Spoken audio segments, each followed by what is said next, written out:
Nah abis gue noleh lagi ke depan, nggak jauh langsung, gue hajar orang langsung. Abis dihajar, anak gue mental, bini gue mental. Nggak lama itu, gue kan ke kiri tuh mas jatuhnya. Ke kiri itu kalau nggak salah Honda Civic putih. Lumayan juga kecepatannya gitu. Gue dihajar lagi dari belakang, jeger. Orang mati nih, apa cacat nih, orang mati. Gegas ya, gue nggak ingetan gue bawa anak, gue bawa bini di situ. Gue bangun, gue langsung spontan, mata dia ketabrak. Kamu itu nggak nabrak orang, kamu ngehajar trotoar, kecelakaan tunggal di situ. Bi ditanyain sama om siapa? Itu di depan tuh. Itu abang ngomong sama siapa? Om yang itu loh, yang temen abi itu loh, yang mukanya tuh hancur. Orangnya rambutnya pendek, tinggi, detail banget ngejelasinnya. Bahkan, maaf ya mas ya, dia nunjukin fotonya. Ini kan yang lo tabrak. Itu dia yang saya tabrak.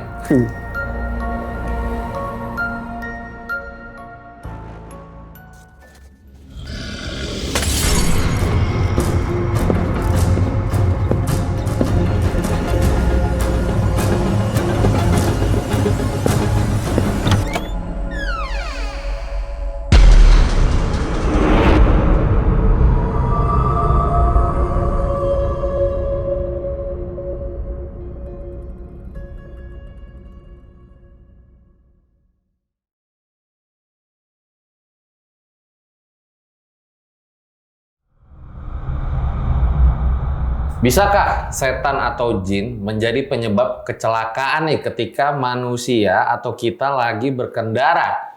Atau jangan-jangan emang manusianya aja yang lalai jadi bisa kecelakaan? Gimana kalau menurut para elang atau Erjel Satset? Boleh banget komen di bawah. Nah hari ini gue kedatangan seorang narasumber yang ketika dia lagi dalam perjalanan, jadi dia tuh menabrak satu sosok, sebenarnya bukan sosok ya, jadi ini mirip kayak orang gitu loh. Tapi ternyata setelah kejadian itu, orangnya nggak ada. Dan keluarganya berhari-hari mendapat teror dari sosok tersebut. Langsung aja kita sapa. Halo Bang Bukhori. Halo mas. Makasih nih udah mau datang ke RJL ya. Sama mas, makasih juga. Katanya belum tidur nih ya. Ya lumayan, lumayan dari semalam. Jadi dirimu pernah mengalami kecelakaan, nabrak orang, ternyata orang itu nggak ada. Itu dia mas, gue kayak nggak percaya gitu ya, kayak aduh di luar logika deh. Posisinya gue juga bawa anak istri gitu ya, gue tabrak terus orangnya dulu nggak ada di situ. Nah, posisinya juga kan namanya jam 1:30 malam kan posisi. Habis gue nabrak, gue dihajar lagi, gue murat, dan akhirnya gue di situ ada bersitegang sama RT situ, sama pemangku setempat. Dan dia mastiin bahwa gue itu kecelakaan tunggal, bukan gue nabrak orang di situ. Gue kayak, ini bener nggak sih nih kejadian gitu? Ini bener nggak sih yang gue alamin gitu? Yang Bang Bukhori lihat sendiri, itu nabrak orang itu sosoknya kayak gimana? Orang tinggi, pakai celana pendek, dia garis-garis bajunya, belang-belang gitu, rambutnya agak ikel, gitu. Cuman mukanya hitam. Dan posisi gue hajar, gue ngerasa banget mas, gue ngerasa abis gue hajar, biar itu bener-bener kayak, aduh, yang gue pikirin, wah mati nih orang, atau cacat gitu. Itu yang gue takutin di situ posisinya di situ. Sampai jatuh, sampai rame, sampai sepi, sampai gue balik lagi ke Jakarta posisinya. Nah setelah kejadian itu, anaknya justru didatengin sama sosok tersebut. Itu gue kayak diteror mas, selama 7 hari itu tuh. Hari pertama, hari kedua, ketiga, 4, sampai klimaksnya itu hari keempat, 5 gitu ya. Itu bener-bener gue udah kayak, kalau sampai anak bini gue kenapa-napa, gue datengin kuburan tuh, gue kencingin. Tuh gitu. Oke. Situ deh, alhamdulillah tadi itu udah gak sih. Oke, ditahan dulu ceritanya Bang Bukhori ya. Siap. Nah, seperti apa kisah kali ini? Saran gua nih buat para elang Erjel Satset di episode kali ini, jangan tonton setengah-tengah, tonton sampai habis biar kalian tahu nih jalan ceritanya sebenarnya kayak gimana sih. Langsung aja kita mulai. Berikut adalah ceritanya.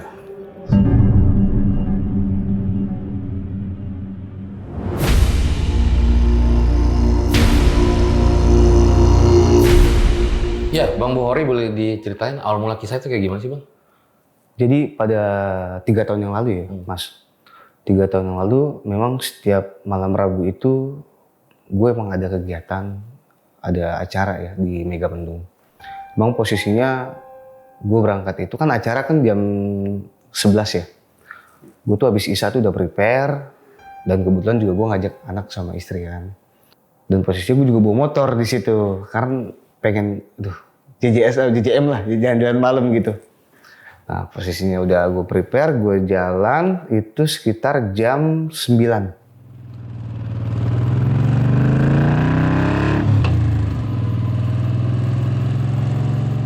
Gue berangkat sampai di sana itu sekitar jam 10 setengah 11-an tuh.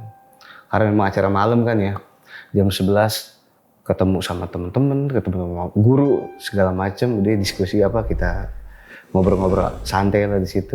Nah, acara mulai, setelah acara mulai sempet apa ya kita ngikutin acara, agenda acara segala macem. Acara selesai, gue pamit gitu. Gue pamit, sempet ditahan tuh Mas. Kata guru, besok aja dia pulangnya gitu. Udah malam nih.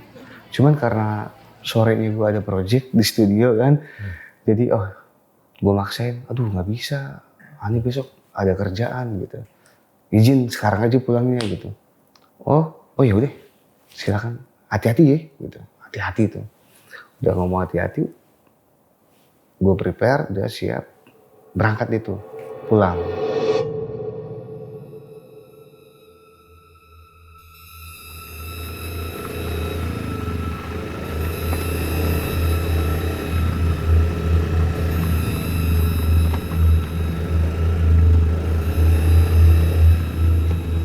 Pulang nggak jauh dari tempat lokasi acara, tuh gue merasa ngerinding tuh Mas.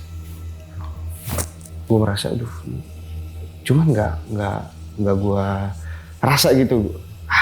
Bismillah deh, berangkat aja udah. Gitu. Berangkat, gue jalan. Namanya, gue kan pulang itu sekitar jam selesai acara itu jam 1:30 malam. Sampailah gue di Ciawi. Sampai di Ciawi, gue inget nih, tadi tukang minyak wangi nih, gitu. Karena kan dari Jakarta kan, gue ngarep, berarti sebelah kanan ya, di tukang minyak wangi. Nah, gue abis lewatin perempatan, nah itu tukang minyak wangi itu di sebelah kanan. Gue noleh tuh Mas, gue noleh, wah gue udah mati, wah besok gue kalau mampir ke Megamendung lagi, kayaknya bagus-bagus nih, gue mampir ke sini, gitu. Gue mau belanja gitu kan. Nah abis gue noleh lagi ke depan, nggak jauh langsung, gue hajar orang langsung.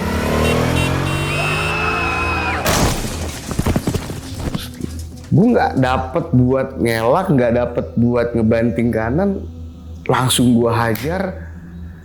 Abis dihajar, anak gue mental, bini gue mental. Nggak lama itu, gue kan ke kiri tuh Mas jatuhnya. Ke kiri itu kalau nggak salah Honda Civic putih. Lumayan juga kecepatannya gitu. Gue dihajar lagi dari belakang, jer. Kebawa lah gue motor, kebawa, gue diem. Abis gue diem tuh, itu pikiran gue tuh, wah orang mati nih, apa cacat nih, orang mati. Gegas ya, gue nggak ingetan gue bawa anak, gue bawa bini di situ. Gue bangun, gue langsung spontan, tadi ketabrak. Gitu. Nih, ini bapak ada satu nih. Cuman posisinya kan gue panik di situ Mas. Gue panik dan gue juga, aduh, ini gimana nih kalau mati nih? Ini kalau cacat gimana nih? Ya kan urusannya kan bisa panjang gitu ya kan? Nah di situ ada bapak nyamperin gitu, enggak, mana kecelakaan tunggal gitu, ngajar apa? Yang pinggir jalan tuh trotoar, iya, ngajar trotoar. Di situ gue spontan Mas gitu. Enggak, gue nabrak orang tadi gitu. Terus kata enggak gitu. Gue nabrak orang tadi, gue berasa gue nabrak orang gitu. Akhirnya dia juga ngotot, karena gue ngotot dia gitu ngotot. Akhirnya gue agak tegang di situ kan. Gue bilang, lu siapa? Gue bilang, saya RT di sini. Wah, gue juga agak, waduh RT nih. Gue bilang, oh oke deh. Pak, tadi saya nabrak orang gitu. Kamu itu nggak nabrak orang, kamu ngehajar trotoar. Kecelakaan tunggal di situ. Di situ gue diem, itu orang 1, 2, 3 itu pada rame langsung. Posisinya kan setengah 2 malam kan sepi mas. Jam 2, jalan jam 2 setengah 3 itu kan mulai sepi gitu. Apalagi tuh sendiri kan dari jalur dari puncak, ya kan hari-hari biasa. Kalau mungkin ya hari-hari weekend mungkin rame ya jalur pulang ataupun pergi ya. Ini benar sepi mas posisinya. Di situ gue kayak, ya Allah ini gimana nih ya. Tetep tuh gue kekeh, gue yakin ini yang gue tabrak orang. Yang gue tabrak orang bukan, maaf ya, bukan setan, bukan ini segala macam. Bukan, ini orang nih gue tabrak, gue yakin. Satu orang nanya gitu, saya nabrak orang bu, gitu. Enggak, ada ibu warung tuh. Mas tadi nabrak ini kan trotoar gitu. Enggak bu, saya nabrak orang. Tangan saya abis ngeliat ke kanan, tukang minyak wangi, tiba-tiba depan saya ada orang. Langsung saya hajar di situ. Kenapa saya kekeh? Saya bilang saya nabrak orang di situ bu. Saya ngeliat sendiri. Gak mungkin kan kalau saya nabrak, saya nggak nabrak nih, saya nabrak trotoar, pasti ya maaf, kalau nggak pelek hancur, ya kan, ban ledak, kalau nggak segitiga kena. Gitu. Itu posisi motor belakangnya hancur mas. Motor belakangnya hancur, itu gue masih karena shock di situ ya, gue spontan tuh, gue agak emosi juga di situ. Gue dibilang gue nabrak trotoar, masih nggak terima gitu. Enggak, gue masih yakin gue nabrak orang di situ. Udahannya ada bapak-bapak nyamperin lagi gitu, mas duduk aja dulu gitu, duduk. Nah baru gue kira, oh ya Allah, gue bawa anak bawa bini di situ kan. Gue gendong anak gitu, terus nah posisinya bini itu lagi rebahan aja mas. Nah gue nggak tahu posisinya, wah ini pinggangnya apa gimana? Ternyata dengkulnya geser. Pas banget itu dengkul tuh di sini mas, bukan di sini, kan kita normal di sini ya. Ini di sini. Gue bilang, aduh ini gimana nih? Gitu. Terus dititah lah jalan tuh. Kuat nggak? Sakit banget. Udah pelan-pelan. Dipinggirin tuh cari tempat aman. Terus motor juga dibantuin sama warga yang lihat kan. Dipinggirin motor gitu. Terus ada orang yang baik ya, orang di sana tuh masih air putih gitu biar kita nggak shock gitu kan posisinya. Nah habis itu gue masih diem tuh mas di situ. Dari tadinya gue nabrak sepi, rame, terus sepi lagi posisinya, gue tetap cari tuh orang yang gue tabrak. Gue bilang, wah ini nggak beres nih, gue bilang nih.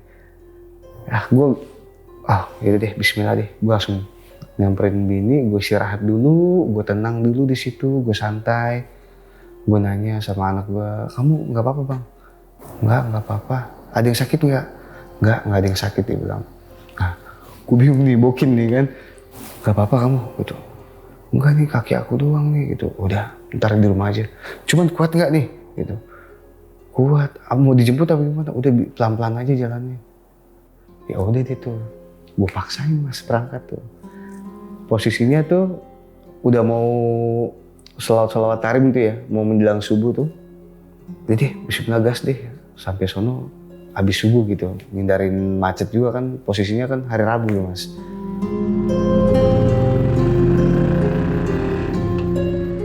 Udah pelan-pelan gue jalan, cuman di jalan nih gue masih ngerasa, gue nabrak orang gitu. Masih ada kepikiran, ini gue nabrak orang, gue bukan nabrak setan gitu. Udah tuh, gue jalan cuman pelan-pelan. Cuman memang posisinya juga nggak berani kecepatan 80 apa enggak, gue pelan aja itu, pelan. Yang penting sampai deh gitu, sampai rumah. Sampai rumah gue ngabarin deh nih, gue punya guru. Gue bilang, Assalamualaikum Ustaz, maaf nih, mau ngabarin saya kena musibah dikit nih gitu. Kenapa? Gitu. Nih saya nabrak orang semalam gitu. Pas subuh abis pulang acara, saya nabrak orang. Cuman orang yang saya tabrak itu nggak ada gitu. Ente bercanda. Yaudah ntar nanti ke situ gitu. Serius, ini bener gitu. Ini posisinya istri juga dengkulnya belok sih gitu dan geser. Oh ya udah ntar abis acara sih di sini ntar kan. Beliau kan memang ngajar ya. Abis acara nanti saya ke sana. ya siap gitu. Akhirnya nggak, udah tuh gue istirahat tuh mas di situ. Gue istirahat, sore itu sekitar habis asar tuh beliau datang.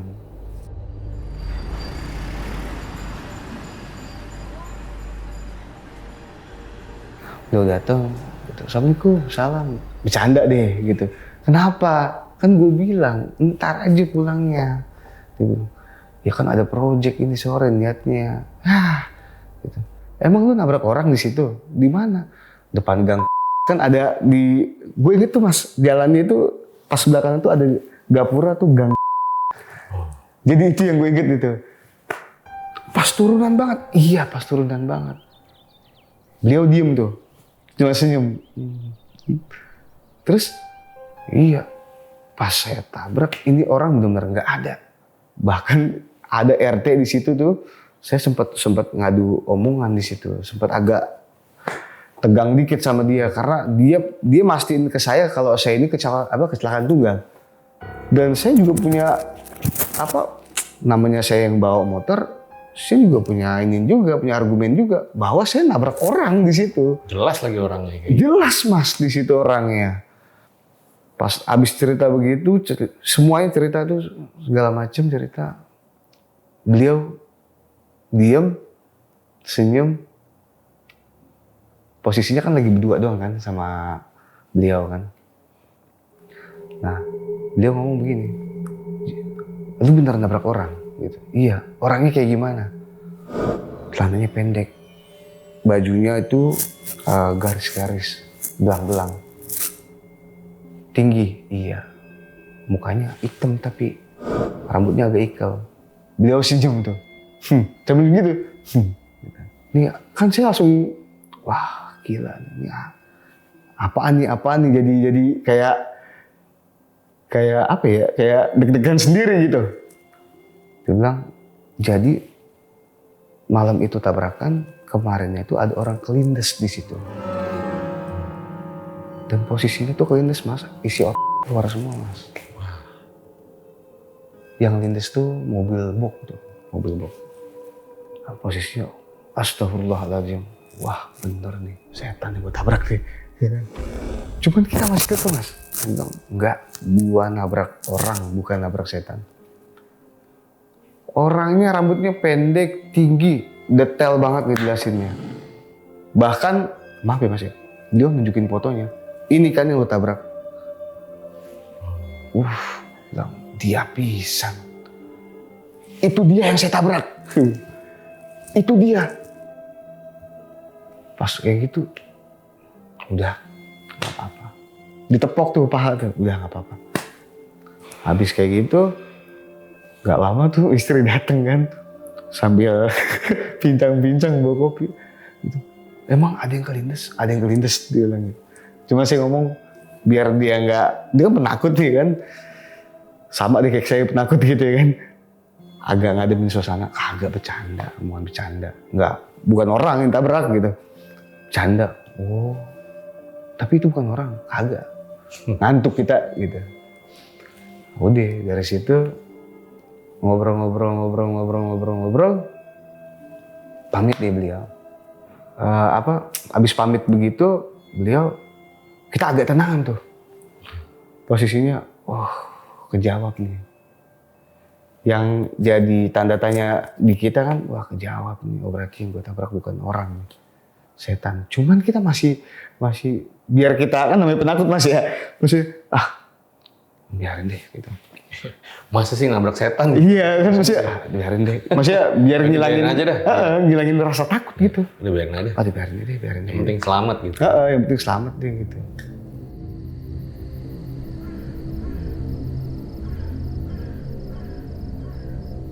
Malamnya tuh posisinya tuh anak nggak biasanya gitu. Bangunin nih, Bi, anterin kamar mandi gitu. Biasanya kan kalau bocah namanya lagi aktif-aktifnya bang, kalau mau kamar mandi kencing, udah habis cebok udah tidur lagi gitu. Aman deh pikiran kita kan, ini hari pertama aman deh, maksudnya nggak mungkin karena nggak sebelum sempet notice di situ mas saya. Mungkin emang karena dia ngigo aja nih minta temenin apa gimana. Nah ini hari keduanya nih, kita udah mulai tanda tanya di situ.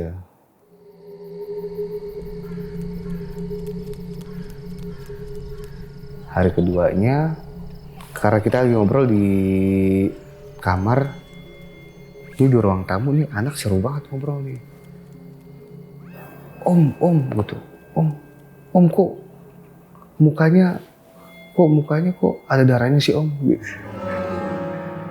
Om kok matanya kok di pipi sih om? Jadi kan memang anak ini keponya gede tinggi gitu ya, tingkat kekepoannya gitu. Om kok mukanya kok itu rambutnya kok ada kulitnya kok berdarah-darah sih om? Gitu. Itu dia ngomong kayak gitu. Yang pertama, kedua, ketiga pertanyaan itu kita masih asik ngobrol sama istri tuh. Terus pas kita dengerin lagi, ini anak ngobrol sama siapa nih? Posisi kan mau menjelang maghrib mas. Oh ya udah deh gitu. Nah pas dia nanya, om jangan di luar aja sini masuk. Dikit lagi maghrib, dia bilang gitu. Dia bilang kata Abi nggak boleh di luar kalau maghrib nanti ada setan. Sama anak digituin. Nah, karena saya kan kaget mas. Wah, siapa nih? Apa temen, apa siapa? Gitu. Keluar buru-buru dari kamar. Abang ngomong sama siapa? Gitu. Nunjuk depan pintu. Itu om itu. Abang, istighfar kamu. Kamu ngomong sama siapa? Sama om itu Bi ngomongnya. Kan langsung berhenti mas ya. Gue berhenti. Oh ya udah, buru-buru gue tutup pintu. Cekrek. Masuk kamar. Maghrib ngambil wudhu baru sholat. Iya, omnya kasihan Bi ditinggalin di luar. Diem. Parno gitu mas. Wah, apa benar gue nabrak setan? Pertanyaan itu timbul lagi. Waduh, ini hari kedua tuh.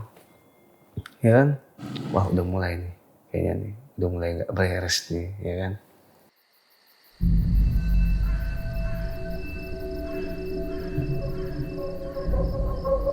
Nah, di hari ketiga itu lebih kejanggalan itu lebih serius tuh mas.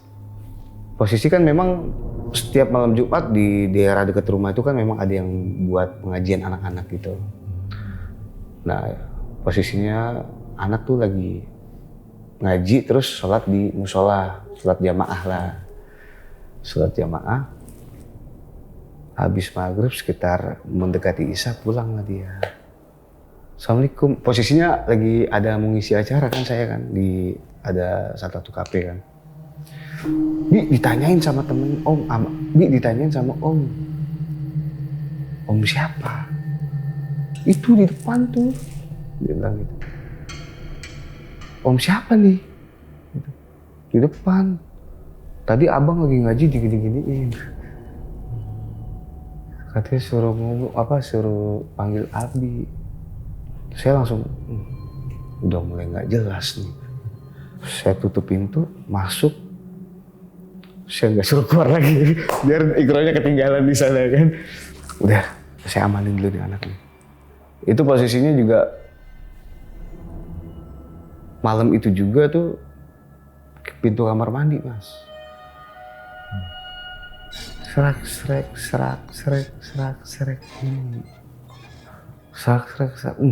Saya bilang, gak bagus nih saya bilang nih. Mulai kesini mulai diincar kayak nih, mulai digodain, mulai kayak jadi target nih. Sampai apa ini salah kali ya? Apa nggak nyamperin dulu ke sana gitu ya? Apa gimana ya? Gua sempat ngeblank lah di situ lah. Posisi abis itu, udah kita kamar mandi kita ngeliat, tutup, kunci sekalian. Kita nggak jadi jalan tuh mas. Niatnya kan mau ada project kan, akhirnya kita cancel tuh.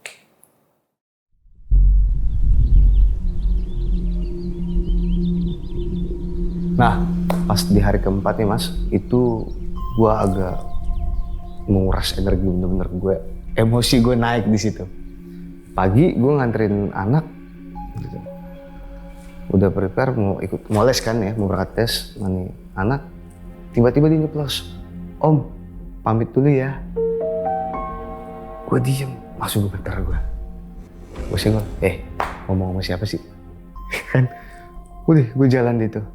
Jalan, terus sambil gue kasih tahu, "Abang, gitu, abang ngomong sama siapa? Abang gak boleh ngomong sendiri bang," gitu. "Enggak, tahun abang ngomong sama si om. Om yang mana?"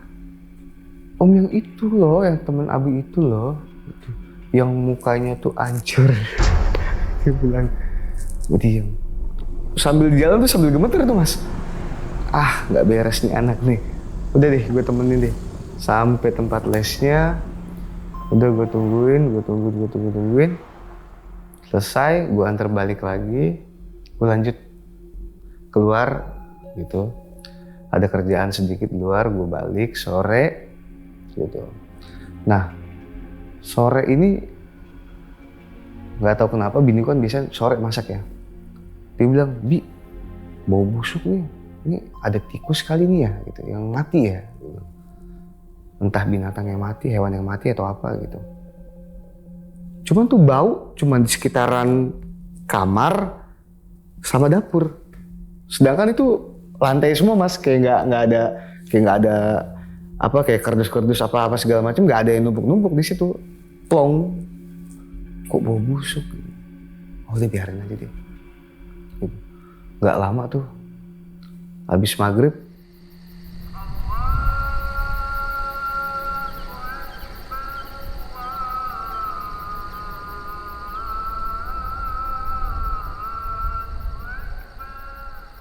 Udah selesai masak tuh, gitu.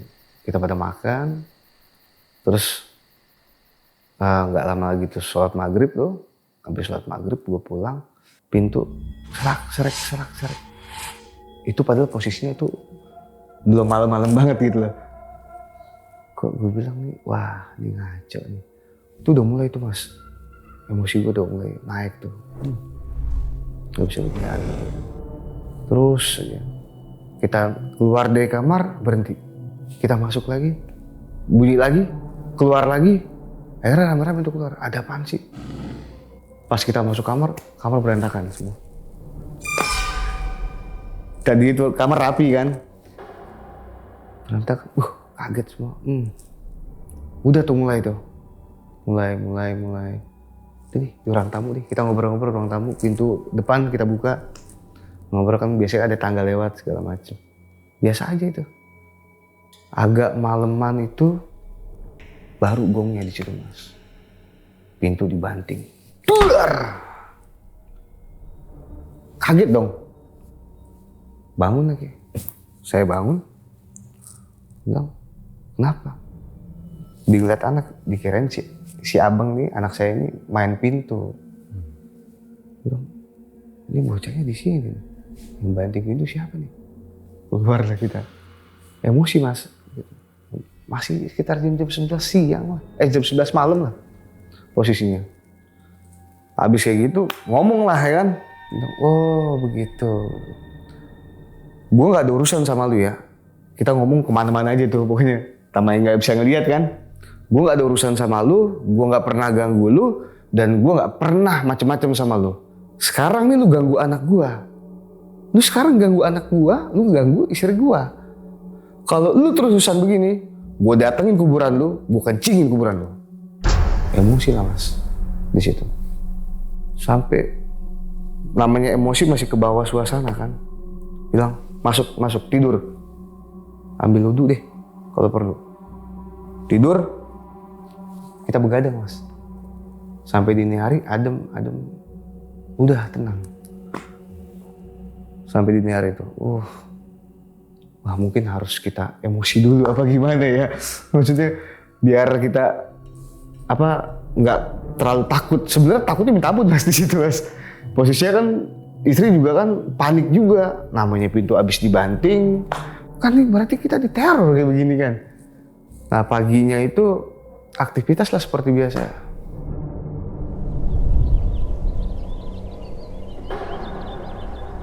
Nah pas hari kelima mas. Itu gua kan memang ada seminar ya. Di daerah Jaksel sini ya. seperti biasanya gue berangkat tuh pagi gitu. Berangkat, kan gue pulang tuh kan sore ya. Sore itu sekitar jam-jam 4:30-5 gitu. Nah gue kan karena macet kan TBC Matupang kan lumayan kan. Dari tempat seminar tuh gue ngerasain ini kok motor berat nih. Kok berat banget nih motor. Gue jalan lagi, gue berhenti, gue jalan lagi berhenti. Akhirnya gue mutusin buat aku berhenti dulu deh. Gue cek dulu nih motor gitu.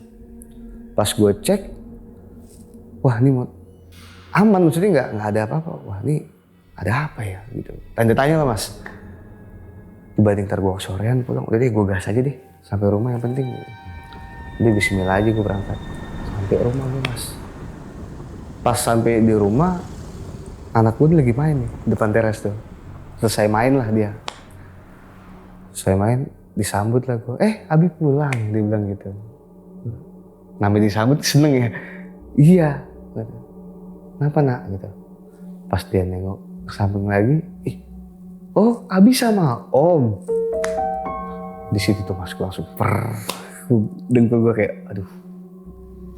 Udah abang masuk, abang masuk. Gue ngerapin motor, gue parkirin depan rumah, gue masuk, langsung gue kunci. Udah abang ke kamar masuk deh. Gue rapi-rapi dia tuh, rapi. Gue kamar mandi, gue bersih-bersih. Selesai bersih-bersih baru gue ngobrol sama istri. Gue nanya, kok ini dari awal kejadian kita nabrak sampai sekarang kayaknya gak kelar-kelar ya? Kok kayak di teror, kayak terus di Uber terus, kayaknya kita ada salah apaan nih gitu. Ini ada apa nih? Terus istri gak lama motong tuh. Coba kirimin hadiah deh, kirimin bacain Yasin atau bacain Fatihah, kirimin ntar habis sholat, dia bilang gitu. Cuma kan gak tahu namanya ya gitu. Yaudah deh, Fulan bin Fulan aja deh, mudah-mudahan namanya niat kan ya. Ya mudah-mudahan nyampe deh niatnya. Udah maghrib, karena gue ketakutan mas, gue gak jamaah di masjid, gue stay di rumah tuh, gue sholat di rumah.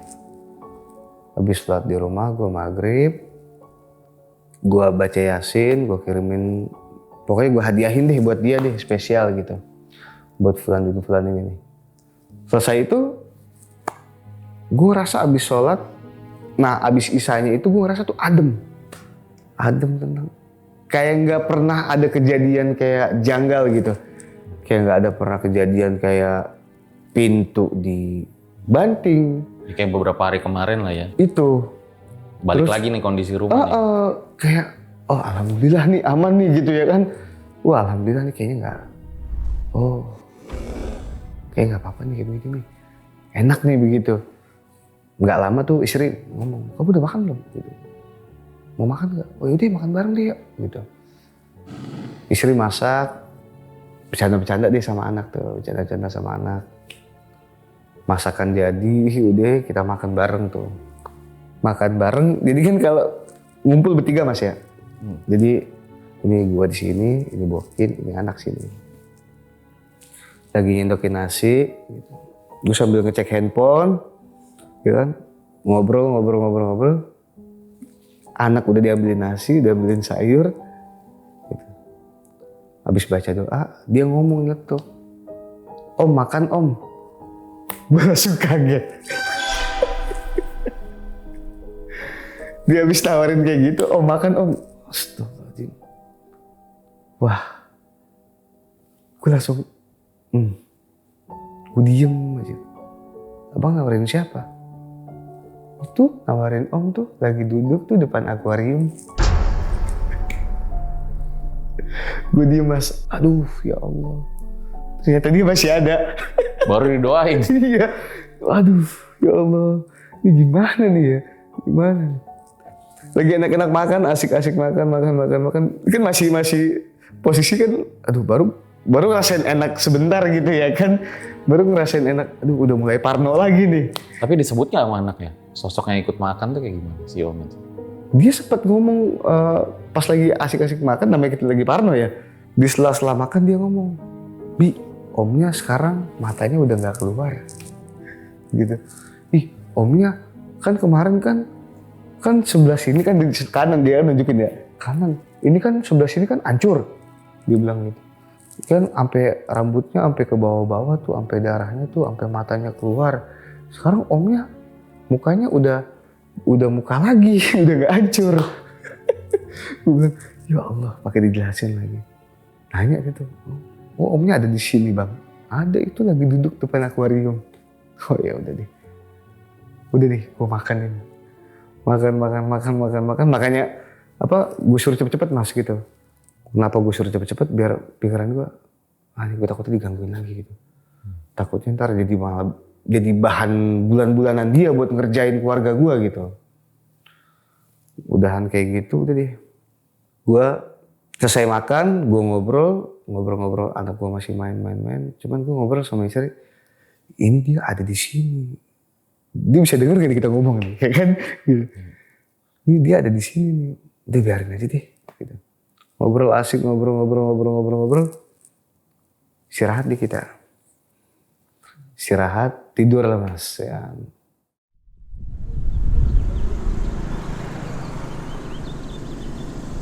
Nah, pas hari ke-6 itu mas, gue pikir kan udah aman ya gitu. Cuman emang pagi gue mau berangkat, ada kerjaan kan tuh. Gue mau berangkat, udah rapi-rapi, manasin motor, rapi-rapi, pamit, berangkat langsung.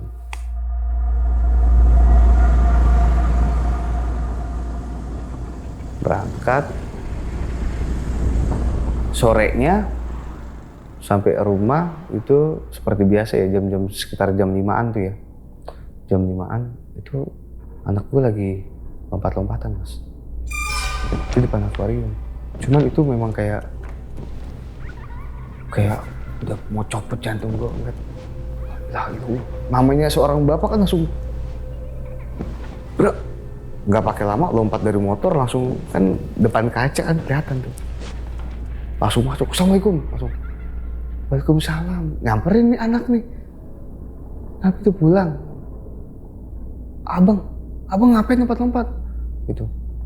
Abang main sama siapa? Abang main sama om. Itu omnya depan muka Abi. Langsung berhenti mas. Abang, udah, abang udah, cukup, gak usah main. Ini mau maghrib. Udah, ayo mandi. Enggak Bi, kata omnya, kan omnya besok terakhir di sini main. Omnya besok udah gak kesini lagi. Jadi besok omnya terakhir kesini. Dia bilang begitu. Dengan gaya anak kecil deh gitu kan. Dia ngomong dengan secara polos gitu. Jadi kayak lompat-lompat kayak pocong gitu ya? Kayak pocong mas, lompat des gitu. Bilang, ya Allah. Udah di situ udah gak kebayang apa-apa tuh mas. Gue udah campur aduk, udah rasa, ya Allah kok lu begini lagi sih. Sekarang anak gue ini yang lu giniin. Mau lu apa sih maksudnya? Gue udah semua kayak, ya maaf maksudnya gue udah kirimin lu hadiah, maksudnya doain lu, dan terus lu juga, gue merasa juga udah adem dan gak ada masalah segala macem. Kok lu malah kayak begini? Kan gue jadi panik gitu mas. Dan ini paniknya juga bener-bener real, kelihatan depan muka gue pisan gitu kayak kejadiannya. Wah ini ngaco nih lama-lama nih. Gue langsung bilang, abang masuk, gue nanya gitu. Umi mana? Di kamar gitu. Di kamar dan posisi lagi sholat asar. Udah tuh panggil, ngomong deh, si abang ini lompat-lompat nih. Lompat-lompatnya nggak kayak biasa. Orang kalau lompat tek gitu ya. Ini lompatnya tek. Kayak pocong. Gitu. Tek. Ini apa nih? Gue kayaknya tiap hari nih kayak begini mulu nih, nggak beres nih begini nih. Itu udah campur aduk mas rasa. Ya, gue salah apaan sih begini nih gitu. Sampai sih sabar. Udah buntu tuh mas. Gue udah, ya Allah kok begini ya. Emang sih nggak nyelakain gue punya anak. Cuman kan kekhawatiran gue nih takutnya. Kenapa? Dan itu juga dia bilang katanya, ini kan hari terakhir, maksudnya besok kan hari terakhir. Nah, yang gue takutin anak bini gue kebawa gitu loh Mas. Itu yang bikin gue, aduh, jatuh mental gue habis. Ya Allah, ini gimana nih? Kok terus-terusan begini nih? Ya, gue akhirnya mandi, habis mandi gue udah sholat, gue minta sama Allah deh, yang terbaik gimana deh. Udah kayak gitu, gue juga nanya sama bini gue, udah deh kita pasrah aja deh, kalau memang kejadian deh gitu. Cuman kalau emang gak kejadian, naudzubillah, amit-amit deh, jangan sampai deh gitu. Kejadian yang enggak gitu. Udah saya sholat gue masih ngobrol, cuman itu adem, maksudnya nggak kayak kejadian kayak yang lain, yang lalu-lalu gitu. Hari-hari sebelumnya, adem aja gitu. Hari ke-6 ini nih. Nah pas hari ke-7-nya,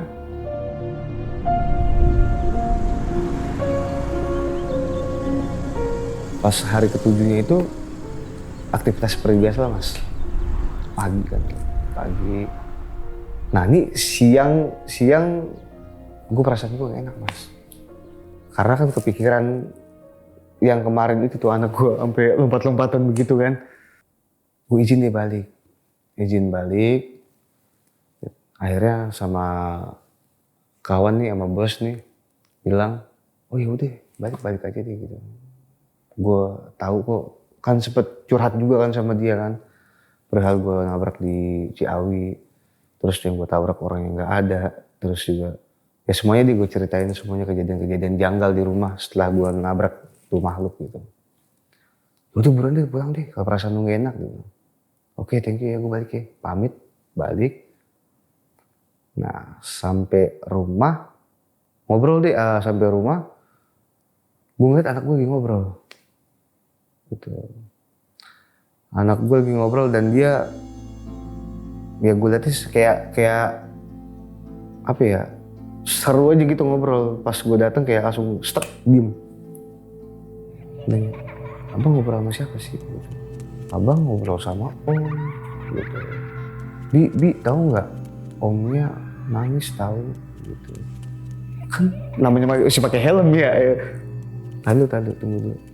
Buka helm, buka sepatu. Assalamualaikum, salam. Udah tuh istri datang, salim gitu. Udah lu masuk, saya kodein tuh. Lu masuk. Ngobrol dulu sama anak lu nih. Kenapa bang, kenapa? Sosokan berani gitu Mas. Kenapa bang, ayo ngomong. Nah, udah kayak gitu, dibilang omnya nangis tahu Bi. Kenapa? Nangis kenapa? Tanya omnya nangis kenapa? Tanya coba. Enggak, kata omnya istri sama anaknya nggak ada yang doain. Kok maksudnya? Bahkan omnya kan nangis gara-gara nggak didoain Bi. Namanya bocah ini polos dengan apa namanya nguarin apa namanya yang dibicarain sama dia itu sangat senang komunikasi sama si om itu ya. Komunikasinya juga sebenarnya gini Mas, gue juga posisinya juga di situ juga Percaya nggak percaya. percaya nggak percaya karena kan Bener nggak sih ini dia gitu? itu Mas gitu, apa minta maaf ya, maksudnya kayak ini anak gue jangan-jangan ntar gimana nih, jadi gimana nih, apa maaf ya maksudnya jadi kayak gini, waduh dah, maksudnya lebih ke khawatir gitu kan. Udah itu nanya kan, kenapa gitu, omnya nangis gitu karena istri sama anaknya nggak ada yang doain. Sok gitu dia, oh ya udah bilang sama omnya nggak apa-apa gitu, maaf ya nggak bisa doain setiap hari gitu karena Abi kan kerja gitu. Abang kasih tahu ke omnya. Nah ini dengan polosnya di bocah ngomong gini, Abi ngomong sendiri aja kan, itu kan di samping Abi. gue kayak, waduh, omnya nggak denger. Kalau sama abang denger ngomong gitu. Oh omnya nggak denger. Iya, kalau sama abang yang nyampein denger. Om katanya minta maaf, Abi nggak bisa doain setiap hari, soalnya Abi kerja, dia bilang gitu. Dengan polosnya dia ngomong begitu. Terus dia ada tuh di satu momen nih anak lama gitu mas. Bang dia ngomong apa? Kita jadi kepo gitu. Bang ini apa nih? Ngomong apa nih? Dia dengerin. Nyata nih lagi dengerin nangisnya dia. Jadi kayak ini bocah kayak sedih juga gitu ngelihat posisinya dari tadinya mukanya hancur terus utuh lagi terus dia nangis gitu. Namanya bocah banyak pertanyaan mas ya, banyak bocah polos kan. Udah tuh ngomong lagi, Bi gitu, omnya minta maaf gitu. Omnya udah buat rusuh lah, maksudnya udah nakal di sini, udah ini segala macem. Apa buat rasa nggak nyaman lah di rumah gitu. Iya, udah Abi maafin gitu. Bilang sama omnya, ini bukan tempat omnya. Tempat om bukan di sini gitu. Tolong bilang begitu nak gitu. Gue bilang, om udah om jangan di sini lagi gitu. Ini kata Abi, om kan bukan di sini tempatnya. Om kan dia bilang tuh, om kan di gunung gitu. Dengan dipolosin nih anak. Om dia bilang, Bi omnya pamit, omnya diri. Dia bilang begitu. Nah tegesin lagi, maksudnya gimana bang? Ini omnya pamit diri, omnya katanya mau pamit mau pulang. Udah jadi kayak secara gak langsung jadi ikut-ikutan diri gitu ya kan, ikutan diri. Ya udah bang bilang sama hati-hati sama omnya. Setelah bilang hati-hati udah, om kata Abi hati-hati, oh om jangan nakal ya, dadah. Tenang. Kayak ngelos mas, alhamdulillah. Dalam hati saya ngomong, jadi hati-hati deh gitu. Ya mudah-mudahan diterima amal ibadahnya gitu aja. Udah hanya gue ngerasa tuh kayak pas dia emang ada bau-bau harum gitu kayak cuman gue nggak terlalu gue iniin banget gitu. Udah mending kita makan dulu deh gitu. Gue nenangin nih mas, gue ngomong sama istri ini begini ini udah aman deh insya Allah deh. Gue cerita deh tuh sama anak. Abang tahu nggak tuh om itu siapa? Gak tahu Bi. Itu om udah meninggal. Enggak. Tawan kerja sama Abi kemarin. Omnya udah meninggal bang. Tapi nanti nih abang nggak boleh mikirin om-om lagi ya. Pokoknya abang belajar yang benar. Nanti libur kita ngayeng. Namanya bocah kan polos ya udah main lagi dah. Gue jadi kayak gue manggil istri, udah gue ngomong sadar deh itu mas. Udah gue tenang tuh mas kayak adem aja gitu kayaknya. Setelah gue kayak gitu tuh. Berarti setelah itu udah nggak pernah ngobrol lagi sama si om? Anak? Udah kayak aktivitas kayak biasa sebagaimana kayak anak kecilnya aja gitu. Dan itu juga belum lama gue kesana juga sempet gue nanya-nanya, benar itu dia orangnya yang meninggal. Nanya ke siapa maksudnya? Nanya sama warga situ lah. Oh. Saking kan ini kan kejadian udah lama nih, ya kan? Gue kepo nih, setahun kemudian lah, setahun 2 tahun kemudian tuh gue main ke sana tuh. Karena memang ada weddingan di sana kan, ngisi wedding di sana di perumahan dekat Gadok tuh. Gue nanya di situ, dulu dia pernah ada yang kelindes di sini ya? Wah, udah lama itu mah gitu. Oh berarti bener. Jadi lu mastiin. Iya, maksudnya sampai saat ini gue juga kayak dibilang percaya juga ya 50-50 sih mas. Sama yang begitu ya. Tapi yang menurut lu yakin banget gitu bang, pas saat kecelakaan lu nabrak orang sebenarnya. Tapi kagak ada. Dan orang-orang di sekitar bilang kecelakaan tunggal. Itu mas, yang buat gue sampai sekarang ini, gue merasa kejadian bener, gue yang ngerasain, gue yang ngalamin insiden itu, dan diteror selama 7 hari, dan itu bisa pas 7 hari gitu. Ya tapi kalau menurut gue sih mungkin yang paling penting dari seluruh pengalaman lu gitu bang, ya lu sama istri sama anak selamat sih dari kecelakaan itu. Alhamdulillah. Itu yang paling penting sih. Itu mas. Oke deh, kalau gitu makasih ya Bang Bukhari udah datang dan bercerita. Sukses selalu. Vokalis ini guys. Mantap. Mau gantiin Wali katanya. Aduh, wali ketinggian Mas. Maksudnya wali band. Ketinggian. Oke, sukses-sukses ya selalu ya. Siap.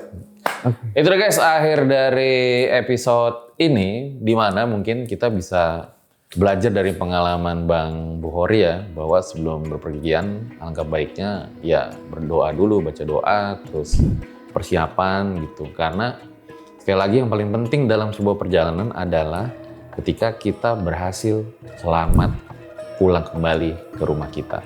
Gue Fajar Aditya, RJ5 undur diri. Ciao.